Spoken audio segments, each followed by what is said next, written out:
আজকে আমরা ইসলামের ইতিহাস থেকে এমন এক অসাধারণ ঘটনা শুনব যা চরম প্রতিকূলতার মুখে ধৈর্য আর ক্ষমার এক অবিশ্বাস্য দৃষ্টান্ত স্থাপন করেছিল।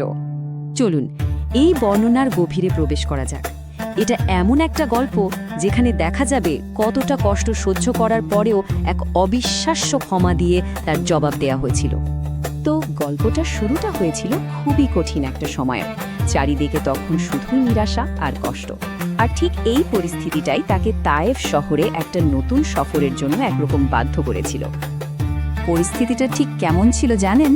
একদিকে তিনি তার সবচেয়ে বড় দুইজন অবলম্বনকে হারিয়েছেন, তার চাচা আবু তালেব এবং প্রিয়তমা স্ত্রী খাদিজা। অন্যদিকে মক্কায় কুরাইশদের অত্যাচার তখন চরমে। সব মিলিয়ে তিনি একটা নতুন আশ্রয় আর সমর্থনের আশায় তায়েফের দিকে যাত্রা করেছিলেন।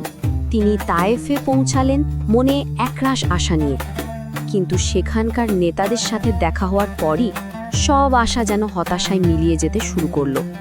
আশা আর বাস্তবতার মধ্যে পার্থক্যটা যে কতটা নির্মম হতে পারে তা এখানে স্পষ্ট। তিনি আশা করেছিলেন মানুষ তার কথা শুনবে, তাকে আশ্রয় দেবে, কিন্তু তার বদলে জুটল কি? কঠোর প্রত্যাখ্যান, উপহাস আর এমনকি মানুষকে সহিংসার জন্য উস্কে দেওয়া হলো। ব্যাপারটা কিন্তু শুধু মুখের কথা বা প্রত্যাখ্যান পর্যন্তই থেমে থাকেনি। কিছুক্ষণের মধ্যেই তা এক ভয়াবহ শারীরিক আক্রমণের রূপ নেয়, যা এই গল্পের সবচেয়ে বেদনাদায়ক আর কঠিন অধ্যায়। আক্রমণের তীব্রতাটা একবার কল্পনা করুন। নেতারা শহরে তরুণদের উস্কে দিল আর তারা অবিরাম পাথর ছুঁড়তে শুরু করল।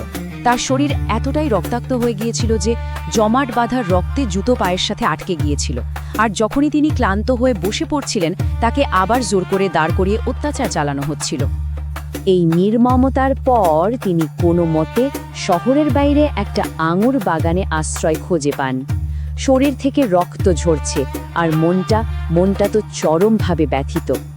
আর ঠিক তখনই সেই চরম যন্ত্রণার মুহূর্তে এক অলৌকিক ঘটনা ঘটল।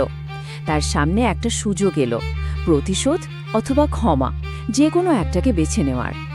ভাবুন তো একবার, পাহাড়ের দায়িত্বে থাকা ফেরেশতা এসে বলছেন, শুধু অনুমতি দিন, আমি এই দুই পাহাড় এক করে ওদের পিষে ফেলি।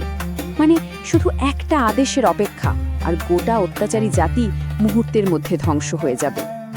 এখন আমরা গল্পের সেই অংশে এসেছি যা একে মহিমান্বিত করেছে। এমন একটা প্রস্তাবের পর তিনি কি উত্তর দিয়েছিলেন? তার সেই প্রতিক্রিয়াতেই এই পুরো ঘটনার আসল শিক্ষাটা লুকিয়ে আছে। এটাই ছিল তার উত্তর। যারা কিছুক্ষণ আগেই তাকে রক্তাক্ত করেছিল, তাদের ধ্বংস করে ফেলার পরিবর্তে তিনি তাদের ভবিষ্যৎ প্রজন্মের জন্য প্রার্থনা করলেন। তিনি আশা করলেন যে তাদের মধ্যে থেকে এমন মানুষ আসবে যারা এক সৃষ্টিকর্তার উপাসনা করবে। এই সিদ্ধান্তটা তার গভীর দূরদৃষ্টি আর অসীম ক্ষমার পরিচয় দেয়। তিনি বর্তমানের যন্ত্রণার ঊর্ধ্বে উঠে ভবিষ্যতের দিকে তাকিয়েছিলেন। আর জানেন, তার এই ক্ষমা বৃথা যায়নি। ইতিহাস সাক্ষী, এই তায়েফের মানুষই পরবর্তীতে দলে দলে ইসলাম গ্রহণ করেছিল।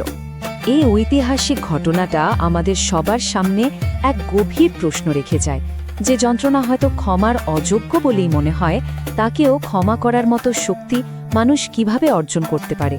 এটা এমন এক প্রশ্ন যা আমাদের সবাইকে ভাবাতে বাধ্য করে।